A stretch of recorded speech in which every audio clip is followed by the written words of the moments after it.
আচ্ছা আব্বু, মিনিমামের বাংলা কি? তোমার মা মারা গেলে আমি যদি আরেকটা বিয়ে করি সেটা হবে তোমার মিনিমাম, মানে ছোট মা।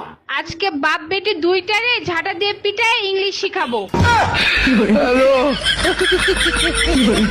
এক্সকিউজ মি, নিচে রিমা বিউটি পার্লার আপনার? জি স্যার, আমার নামই রিমা। হলক সাহেবের নতুন বউরে আপনি সাজাইছেন? জি স্যার, অনেক সুন্দর হয়েছে না? আপনার নামে মার্ডার কেসের মামলা হয়েছে, থানায় চলেন। আমি তো কাউরে মার্ডার করি নাই, মামলা হলো কি করে? যে বুড়িরে মেকআপ করে ছুরি বানাইছেন তারে সকালবেলা ঝলক সাহেব দেখে হার্ট অ্যাটাক করে মারা গেছে। এই তুমি বিয়ের সময় বলছিলে না যে 7 জনম পর্যন্ত আমার সাথে চলবা? হ্যাঁ বলছি, আর 7 জনম পর্যন্তই তোমার সাথে আমি চলবো। তাহলে বাইকের টায়ার পাঞ্চার হয়েছে, তুমি রিক্সা করে চলে আসছো কেন? 7 জনম চলবো বলছি, রোদের ভিতরে দাঁড়িয়ে থাকার কথা বলি নাই।